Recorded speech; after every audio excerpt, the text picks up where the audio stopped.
Hey everybody, it's Angie and welcome to Hot and Flashy. In today's video, I've got a menopause update for you. You know, I have been fully postmenopausal for 8 years now. I'm now 62. I went through menopause, which is a year of not having a period, at 54. And it has taken me the better part of these 8 years to finally get a handle on menopause and what I'm doing about it. Last year, right around this time, I did a menopause update, but things have changed again since then, and so I thought I'd let you know what was happening now. But before we get into those changes, I just wanted to give you a brief history of my menopause journey because it has not been easy, and I feel like my menopause journey is very endemic or symptomatic of the state of menopause information today and through my life. I was fully affected by that WHI study that came out in about 2009 that they said estrogen and HRT cause breast cancer, heart attacks, strokes. I was not on HRT back then. I was in my early 40s, but I was starting to have some perimenopause symptoms, and I did hear those headlines, and it did make me think like estrogen is just bad for you. So when I do go through menopause, I am not going to want to be on it. Your primary doctor, your gynecologist, they followed the party line, which was if you went on HRT, you would go on the lowest dose for the shortest amount of time. There was really no discussion about it. If you asked for HRT, most doctors were putting you on antidepressants instead. What we've learned in the 20 years since then is that that study was really flawed. A lot of their conclusions were just plain old wrong, and it took another 15 years for doctors to start looking at it again and letting people know that it was in fact flawed. And I feel so lucky that at the time that I was starting to ask those questions and getting those answers, tiny bits of information were starting to dribble out. And so I had heard that maybe HRT could be heart protective, and I have far more risk of heart disease in my family history than I do of like breast cancer, blood clots, things like that. And so I thought I might want to try it, but my doctor was very opposed to it, put me on the lowest dose, she said, for the shortest amount of time. I didn't last on it very long. She brought me my dose down. I went off of it. As I learned more through online sources, I decided that I did want to go on it, but it took me 4 years to get on a dose that was going to be right for me and to learn enough about it to really feel good about being on that dose and not still be afraid. Anyway, for the first 3 to 4 years of my HRT journey, I wasn't really on an effective dose that could really help with the things that I was worried about. My heart, my bones, my brain. I wasn't on a dose that could do that. And then I moved and got a new doctor, and then with the new doctor, I was able to up my dosage to the effective range, and I had learned what it was through social media. So that was awesome. So it really wasn't until about 3 years ago that I finally got on at least an effective dose of HRT to help. And so like in my last video, I was so upset that I had had 2 DEXA scans already, and both of them showed bone loss. And I was like, why am I having so much bone loss? I work out, I eat right, I lift weights, I'm on HRT, why am I still losing bone? And it turns out that I really wasn't on the right dose of HRT to help with bone loss for the first 5 years of my menopause. My main menopausal symptoms when it first started were hot flashes and night sweats. I would have about 15 to 30 hot flashes and night sweats a day and a night. Of course, lack of sleep tied into that because, of course, waking up with hot flashes all night long, then you can't sleep. I was averaging about 4 hours of sleep a night. You know, I'm a person who works full time. You know, I need to be making videos, doing research, testing products.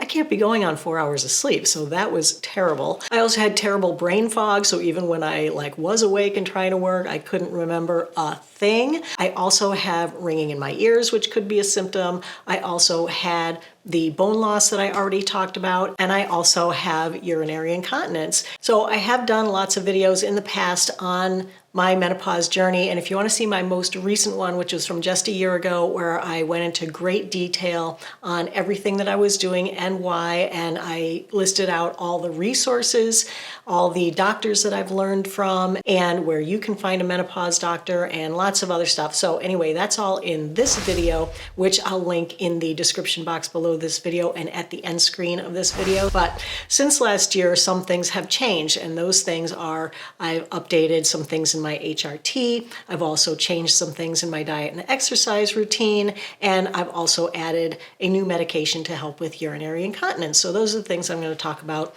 over the next couple of minutes here. All right, so let's talk about HRT first. I'm not trying to push HRT on anyone, but in my opinion, it's more dangerous for me to not be on HRT than it is to be on HRT. And that's because the newer research shows that hormone replacement therapy is brain protective, it's bone protective, it's heart protective. In my menopause update from last year, I was continuing on with my estrogen patch, and I'm on a bioidentical estradiol patch at 0.05 milligrams. And for my progesterone, because I do have a uterus, I'm on a Mirena IUD. So that is a localized progesterone. It stays just in your uterus. It's not, going systemically. In that video, I said that I was thinking about increasing my dosage of estrogen because I still wasn't sleeping great and because of the urinary incontinence. So I talked to my doctor about that, and she agreed to increase my dose. So she increased me up to a 0.075 milligram patch, and this is a patch that I put on twice a week. So I've been using that for almost a year now, and I'm really, really happy with it. It did help my sleep to improve a little bit more, and I do still take the sleep aids that I was, but I gotta say that taking the sleep aids prior on the 0.05 milligram patch, I was still waking up really, really early in the morning, or I would wake up a couple times during the night. So it wasn't like a fully sound, deep night of sleep, like you can never get into that deep REM sleep if you're like sleeping really lightly and waking up all the time. On this dose, I do still have to take my sleep aids, but oh my gosh, do I sleep so well. I fall asleep really fast, and I stay asleep until morning, until my little dog decides it's time for me to wake up. I'm sleeping better, but like I said, I am still taking that sleep aid. And so I thought, well, maybe I should try to add in some progesterone, because progesterone is supposed to help you sleep. And so I went ahead and got a prescription for progesterone pills. These are 100 milligrams, and I got these from Alloy. These are 100 milligram prometrium caplets that I take. I actually am not taking the full thing. It's weird, I have to cut them in half, because the first 2 nights that I took it, I slept terribly. I had hot flashes, I was awake half the night, I felt like my brain was racing, and in the morning I felt so nauseous, and I stayed nauseous feeling for about half the day. So I was like, ooh, that's not good. And so I've been cutting these in half, and it's weird because these are like little gel caplets. There's liquid inside, and so I cut it in half and I just throw the other half away. But I've started doing that, and I've been doing that for about a month, and doing it that way, I don't have the nausea in the morning and I sleep great at night. So I'm probably getting ready to try a full caplet of this again to see if I still have that same side effect in the morning, but that's where I am with the progesterone right now. What my Alloy doctor said is that the studies show that you don't really get an improvement in sleep from dosages under 200 milligrams. So she offered me 100 and 200. I opted for the 100 to start, and as it turns out, that was a little bit too high for me, so I'm like dosing myself at 50 for a bit to try. And then hopefully I'll be able to get up to 100, and then hopefully from there I'll be able to get up to 200. And if I can get up to the 200 and it helps me sleep, or if the 100 helps me sleep, then I'll be happy there. But I'm just trying to get it so that I don't have to take the sleep aids anymore. If the progesterone is going to do some other things for me, then I guess I'd rather be on the progesterone. And also my IUD is probably going to need to be removed in a year or so. And so I thought, well, if that's coming out, then I'm going to probably want to try this then anyway. So let me just try it now. All right, let's talk about bone loss next. That's one of the things that I am trying to fight really hard with my menopause lifestyle and my menopause toolkit that I'm using. And bone loss is such a multifaceted thing. I kind of thought initially that by just going on HRT that would solve the bone loss problem, but in fact, bone loss is very multifaceted. You need diet, you need exercise, and HRT. A menopausal woman untreated with HRT generally will lose 2% of their bone every year in the first 5 years. So that's 10% of your bone lost in the first 5 years of menopause. Those were the 5 years that I was messing around with it, going on it, going off of it, not taking the right dose. So I shouldn't be surprised that my bones were 10% weaker and had 10% less density than if I had been on the right dose of HRT from the start. I am hoping that the new dose of estrogen is going to help to slow down my bone loss. So the other things that I'm doing are more diet and exercise related. So over the last couple of years, I feel like I have completely retooled my diet and exercise programs to be more focused on bone loss. So one of the main things in my diet that I did was to increase the amount of protein that I'm eating a day, because postmenopausal women process protein much less efficiently. And so you have to eat more protein to actually get the same usable amount in your system than you used to. So where previously I was probably eating 45 to maybe 60 grams of protein a day, now I'm trying to get between 100 and 120 grams of protein a day. In addition to helping you build stronger bones, it also helps you to build strength overall, stronger muscles, and that's something that I'm really interested in. It helps to keep you fuller longer, and it helps with energy. I also increased my fiber intake. That helps to maintain a healthy weight. It helps to control blood sugar, and it helps to control cholesterol, which is great because I have hereditary high cholesterol. And then the third thing I did was decrease the amount of sugar in my diet. You know, sugar is inflammatory and it affects every process in our body. Sugar is really hard for me. I have a huge sweet tooth. I used to have a lot of sugar in my diet, and I've reduced it down to about 15 grams a day, which is lower than the recommendation, which is 20 to 24 grams a day. So I'm really happy about that. I've also completely retooled my exercise routine over the last couple of years. The first thing I did was I added in a weighted vest. Mine is an 8-pound weighted vest. Originally, I wore it about 15 minutes a day. Now I've worked up to about an hour a day, just puttering around the house doing things. And more recently, I've added it into my workouts, not when I'm doing my rebounding, which is another new thing, but when I'm doing my resistance training, which is the strength training that I do. So, squats, lunges, bench presses, bicep curls, all that stuff. I wear my weighted vest to do that now, and that hopefully is really helping with my bones. I've increased the amount of impact that I do. I started doing 20 jumps a day last year. I'm trying to keep that up. I just go down my basement and I jump up and down 20 times. Or when I'm taking my dog for a walk, I stomp my feet really hard on the pavement, because impact is one of the things that really helps with bone remodeling. Then I've also increased the weight that I'm lifting in my weight-bearing exercise. I've been doing weight-bearing exercise for years, but the older I got, the more I started lifting lighter and lighter and lighter weights, feeling like, oh, I'm old, I'm frail, I'm tired, I can't lift these heavy weights, oh, poor me. Well, guess what? That's the opposite of what you're supposed to be doing. The thing about menopause is that everything that you want to do because you're older, you're tired, you just want to sit down, you just want to relax, you just want to let things go, is the opposite of what you have to do if you want to stay a healthy older person. And so instead of reducing the amount of weight that I was lifting, I'm actually increasing the amount of weight that I'm lifting. And the highest poundage of weights that I had were 10 pounders. I've now bought 12-pound weights and 15-pound weights, and pretty soon I'm going to graduate up to 20-pound weights. So I'm just going to keep increasing my weights as I get stronger. Obviously, you're not going to go start in at 15 pounds or even 12 pounds if you've never lifted a weight.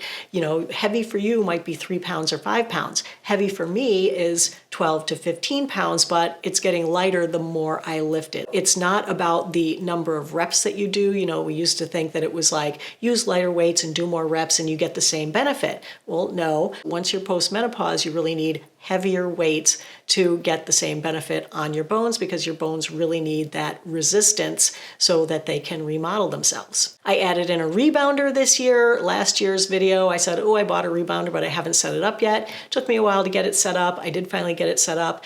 I just did a whole video on rebounding, looking at all the research into rebounding, into vibrating plates, into what exercises you could do to help with your bones. So I'm not going to go into all the detail here since I just did that video, but I will link it on the end screen as well, so you can bounce over to that one. See what I did there? Bounce over to that one.